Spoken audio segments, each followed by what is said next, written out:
नमस्ते दोस्तों, मैं अनूप कुमार आपके अपने यूट्यूब चैनल पर स्वागत करता हूं। आज का टॉपिक है कोशिका की संरचना। कोशिका की संरचना किन वैज्ञानिकों ने की और क्यों की और कैसे हुई, इसकी चर्चा आज हम विस्तार से करेंगे इस वीडियो में। और आपको वीडियो अच्छी लगे तो अपने दोस्तों को शेयर कीजिए, लाइक कीजिए एंड सब्सक्राइब कीजिए। और आपका एक सब्सक्राइब और एक लाइक हमें मोटिवेशन देता है नेक्स्ट वीडियो बनाने के लिए। तो चलते हैं, स्टार्ट करते हैं अपनी कोशिका की संरचना की क्लास। तो जीवधारियों की आधारभूत संरचनात्मक एवं कार्यात्मक इकाई को कोशिका सेल कहा जाता है। संसार के सभी जीव छोटी छोटी कोशिकाओं से मिलकर बने होते हैं। कोशिका के अध्ययन को साइटोलॉजी कहा जाता है। सर्वप्रथम कोशिका की खोज 1665 ईस्वी में रॉबर्ट हुक ने की थी, किंतु उन्होंने मृत कोशिका की खोज की थी। इन्हें फादर ऑफ साइटोलॉजी कहते हैं। सर्वप्रथम जीवित कोशिका की खोज 1674 ईस्वी में एंटोनी वॉन ल्यूवेनहोक ने की। ठीक है दोस्तों, कोशिका सिद्धांत। जर्मनी के वनस्पति विज्ञान एम.जे. स्लाइडेन ने जर्मनी के ही जंतु विज्ञान थियोडोर स्वान ने कोशिका सिद्धांत दिया। कोशिका सिद्धांत की प्रमुख बातें। प्रत्येक जीव की उत्पत्ति एक कोशिका से होती है। प्रत्येक जीव की उत्पत्ति कोशिका से होती है। प्रत्येक जीव का शरीर एक या बहुत सी कोशिकाओं द्वारा बना होता है। प्रत्येक कोशिका एक स्वाधीन इकाई है। यद्यपि सभी कोशिकाएं मिलकर कार्य करती हैं, फलस्वरूप एक जीव बनता है। कोशिका की उत्पत्ति की प्रक्रिया में केंद्रक मुख्य कार्यकर्ता का सृष्टि के रूप में भाग लेता है। कोशिका के बारे में हम तुम्हें कुछ थोड़ा सा बता देते हैं। सबसे छोटी कोशिका जो है वो है माइक्रोप्लाज्मा, और सबसे बड़ी कोशिका शुतुरमुर्ग का अंडा, और मानव शरीर की सबसे छोटी कोशिका शुक्राणु, मानव शरीर की सबसे छोटी बड़ी कोशिका अंडाणु, और मानव शरीर की सबसे लंबी कोशिका तंत्रिका कोशिका। ठीक है दोस्तों, कोशिका दो प्रकार की होती हैं, पादप कोशिका और जंतु कोशिका। इनको भी याद रखें। कोशिका झिल्ली, सेल मेम्ब्रेन। कोशिका के सभी अवयव एक झिल्ली के द्वारा घिरे रहते हैं। इस झिल्ली को कोशिका की झिल्ली कहते हैं। यह जंतु तथा पादप दोनों में पाई जाती है। यह कोशिका के अंदर जाने वाले पदार्थों का नियंत्रण करती है। कोशिका झिल्ली अर्धपारगम्य सेमी परमेबल होती है। इसका मुख्य कार्य कोशिका के अंदर जाने वाले अंदर से बाहर आने वाले पदार्थ का निर्धारण करना। कोशिका भित्ति, सेल वॉल। यह केवल पादपों में पाई जाती है। यह सेलुलोज की बनी होती है। यह कोशिका को निश्चित आकार एवं आकृति बनाए रखने का सहायक है। यह पेड़ों की कठोरता को प्रदान करती है। जंतुओं में क्या क्या पाया जाता है, अब हम आपको बता देते हैं। जंतुओं में लिपिड और प्रोटीन पाया जाता है। और जो हमारे पेड़ पौधे होते हैं उसमें सेलुलोज पाया जाता है। जीवाणुओं में पाया जाता है पेप्टिडोग्लाइकन, और कवक में पाया जाता है काइटिन। ये महत्वपूर्ण टर्म है, इनको कंटेस्ट याद कर लें। ठीक है दोस्तों, केंद्रक। जो सेल में केंद्रक पाया जाता है उसके बारे में हम आपको बता देते हैं। कोशिका के मध्य में एक संरचना होती है जो कि ये वाली है, दिखाई दे रही है आपको। यह है पादप कोशिका तथा जंतु कोशिका दोनों में पाया जाता है। यह कोशिका सबसे प्रमुख अंग है क्योंकि यह कोशिका के प्रबंधक के रूप में कार्य करता है, यानी उसको नियंत्रण करता है। इसे कोशिका का दिमाग भी कहते हैं। इसकी खोज रॉबर्ट ब्राउन ने 1831 में की थी। कब की थी? 1831 में रॉबर्ट ब्राउन ने की थी किसकी? केंद्रक की खोज। इसमें डीएनए, आरएनए और गुणसूत्र पाए जाते हैं। ठीक है दोस्तों, इसमें 70 और 80% प्रोटीन, 10% डीएनए और 2 से 3% आरएनए तथा 3 से 5% लिपिड पाया जाता है। अंतःपिंड जालिका, एंडोप्लाज्मिक रेटिकुलम। यह कोशिका के अंदर आंतरिक सहायता प्रदान करता है। इसकी खोज कैथ पोर्टर, अल्बर्ट क्लाउड ने अर्नेस्ट फुलेम ने की थी। यह दो प्रकार की होती हैं। ए चिकनी अंतःपिंड जालिका, बी खुरदरी अंतःपिंड जालिका। यह चिकनी अंतःपिंड जालिका यह कोशिका में कार्बोहाइड्रेट तथा वसा के संश्लेषण में सहायक होता है। खुरदरी अंतःप्रद्रव्य जालिका। खुरदरी अंतःप्रद्रव्य जालिका के बाहरी झिल्ली के ऊपर छोटे छोटे कण रहते हैं जिन्हें राइबोसोम कहते हैं। राइबोसोम प्रोटीन संश्लेषण में सहायक होता है। राइबोसोम यह पादप कोशिका एवं जंतु कोशिका दोनों में पाया जाता है। इसकी खोज जॉर्ज ई पैलेट ने की थी। यह कोशिका का सबसे छोटा अंग है। यह राइबोन्यूक्लिक एसिड नामक अम्ल व प्रोटीन की बनी होती है। इसे प्रोटीन की फैक्ट्री भी कहते हैं और इसका मुख्य कार्य है प्रोटीन का संश्लेषण करना। ठीक है दोस्तों। राइबोसोम 2 प्रकार के होते हैं। पहला 70S आकार में छोटे होते हैं, एग्जाम्पल माइटोकॉन्ड्रिया और बैक्टीरिया। 80S आकार में बड़े होते हैं, एग्जाम्पल विकसित पौधे एवं जंतुओं में।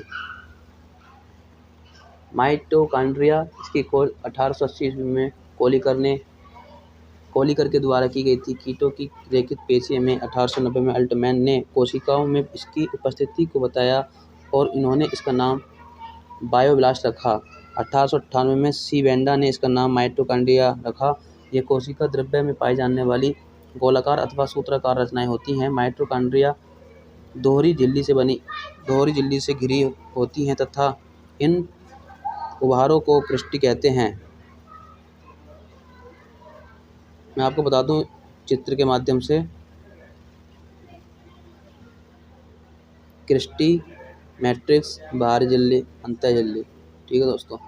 माइटोकॉन्ड्रिया को कोशिका का ऊर्जा गृह पावर हाउस भी कहते हैं क्योंकि यह ऊर्जा उत्पन्न करता है। माइटोकॉन्ड्रिया में कोशिका श्वसन से संबंधित कार्य एटीपी का निर्माण एवं भोजन का ऑक्सीकरण करता है। एग्जाम्पल कार्य कोशिका के भीतर श्वसन व एटीपी एडिनोसिन ट्राइफॉस्फेट का निर्माण कार्य करता है।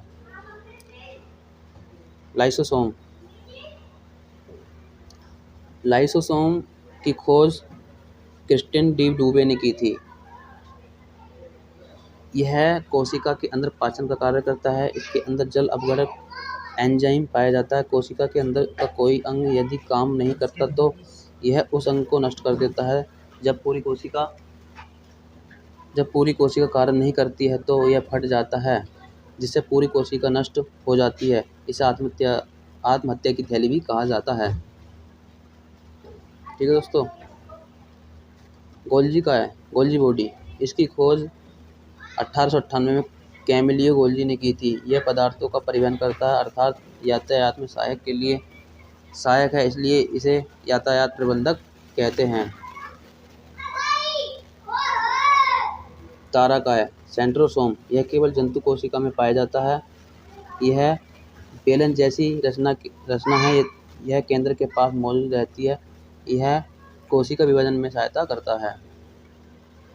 ये तारकाय है। ये इस तरीके से देखो, सेंट्रोसोम इस तरीके से बन रहा है। ठीक है दोस्तों। ये तारकाय है। रसधानी वोकल्स। यह निर्जीव रचना है। इसमें तरल पदार्थ भरा होता है जो कि एक झिल्ली से घिरा हुआ होता है। रसधानी में यह एक प्रकार का द्रव पाया जाता है जिसे कोशिका रस कहते हैं। कोशिका रस में जल, खनिज, लवण, कार्बोहाइड्रेट इत्यादि पाए जाते हैं। रसधानी जंतुओं में होती है तथा पाद रूप में बड़ी होती है। ठीक है दोस्तों। वोकल, ये वोकल है।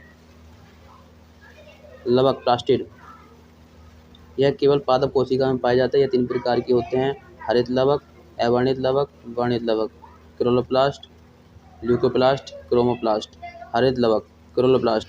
यह भोजन का निर्माण करता है। यह पत्ती तथा तनों में पाया जाता है। इसके अंदर हरे रंग का पर्णहरित पाया जाता है। इसी की सहायता से पौधा प्रकाश संश्लेषण करता है। हरित लवक को ही पादप कोशिका की रसोई भी कहते हैं। ठीक है दोस्तों। फिर देखते हैं अवर्णित लवक, ल्यूकोप्लास्ट। यह रंगीन लवक है। यह पौधों के उन भागों में पाया जाता है जहाँ सूर्य का प्रकाश नहीं पहुँचता। जड़ें, भूमिगत तना। यह भोज्य पदार्थों का संग्रहण करने वाला लवक है। वर्णित लवक, यह रंगीन लवक होते हैं। यह लवक रंगीन प्रदान करता है। क्रोमोप्लास्ट जैसे पुष्प, बीज आदि। टमाटर में लाइकोपीन पाया जाता है। गाजर में कैरोटीन पाया जाता है। चुकंदर में विटामिन पाया जाता है। ठीक है दोस्तों। यह है सीलिया, यह फैलीजिला। यह केवल जंतु कोशिका में पाया जाता है, पादप कोशिका में नहीं पाया जाता। फ्लैजिला 1 माइक्रोमीटर होता है और सीलिया होता है 50 माइक्रोमीटर। ठीक है दोस्तों। जंतु कोशिका और पादप कोशिका। जंतु कोशिका सीलिया फ्लैजिला और चौकोर, पादप कोशिका चौकोर होती है। कोशिका भित्ति लवक पाए जाते हैं और दोनों में मिलकर के केंद्र कोशिका झिल्ली, माइटोकॉन्ड्रिया, राइबोसोम, गोल्गी बोल्ट, राजधानी सब पाए जाते हैं। मतलब सारी चीज़ें पाई जाती हैं दोनों में। ठीक है। जंतु कोशिका गोलाकार होती है, पादप कोशिका चौकोर होती है। जंतु कोशिका में सीलिया और फ्लैजिला पाए जाते हैं और पादप कोशिका में कोशिका भित्ति लवक पाए जाते हैं। ठीक है दोस्तों। अब प्रोकैरियोटिक तथा यूकैरियोटिक कोशिकाओं में अंतर। यह कोशिका अर्ध विकसित होती है और यूकैरियोटिक कोशिका पूर्ण विकसित होती हैं। इसमें केंद्रक भी अविकसित होता है। इसमें केंद्रक पूर्ण विकसित होता है। राइबोसोम 70S प्रकार का होता है। राइबोसोम 80S प्रकार का होता है। इसमें कोशिका विभाजन नहीं होता। इसमें कोशिका विभाजन होता है।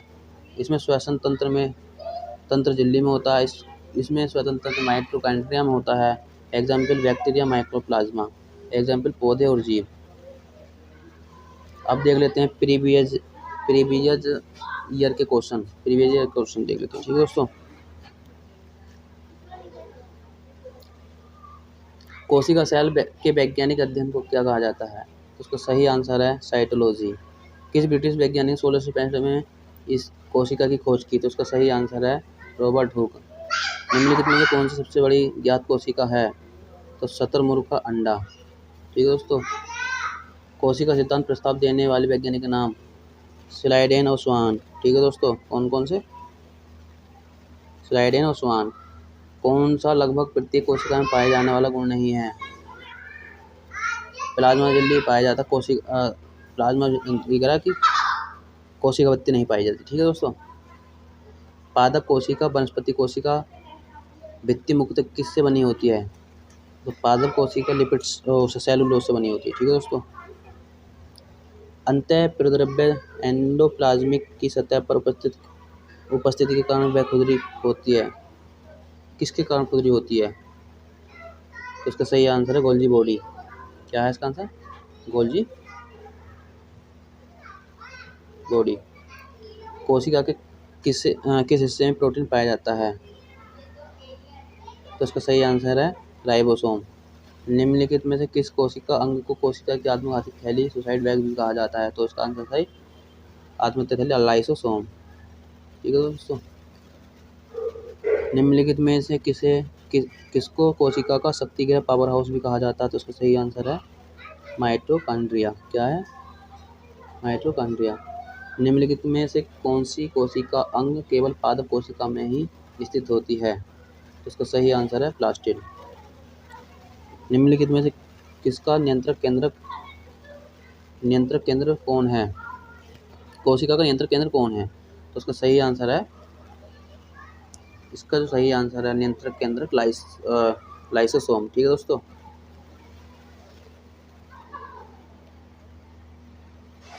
नहीं सॉरी, इसका जो है ना, इसका है केंद्रक थोड़ा।